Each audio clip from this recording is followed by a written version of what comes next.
సేవా దృక్పథం కలిగిన కాకర్లను అత్యధిక మెజారిటీతో గెలిపించండి చంద్రబాబు నాయుడు.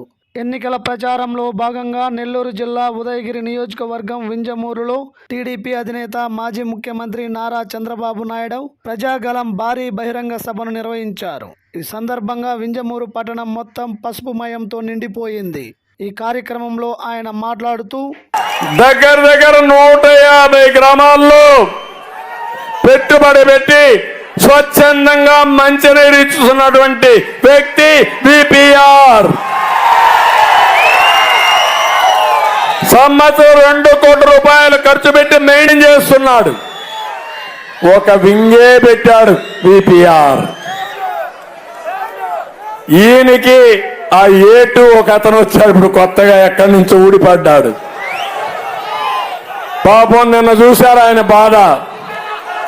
మైక్ పెట్టుకుని అనౌన్స్ చేస్తున్నారు, మీకు బిర్యానీ పెడుతున్నాం, క్వార్టర్ బాటిల్ ఉంది, ఇక్కడే ఉండండి. మన సార్ మాట్లాడతారంటే నీ బిర్యానీ వద్దు, నీ మీటింగ్ వద్దని పారిపోయారు. అంటే ఎప్పుడు కూడా మీరు గుర్తుపెట్టుకోవాలి, సిద్ధాంతపరంగా వస్తే మీటింగ్లు నిలుస్తారు. ఎక్కడికక్కడ అద్దె ఇచ్చే మనుషులు తీసుకొస్తే అద్దెకు వచ్చిన వాళ్ళు నిలబడరు. ఈ విషయాన్ని మీరు గుర్తుపెట్టుకోవాల్సిన అవసరం ఉంది.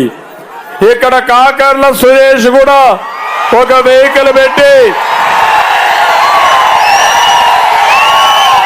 మీ ఆరోగ్యం కోసం ఆరోగ్య రథం కూడా రన్ చేసిన వ్యక్తి.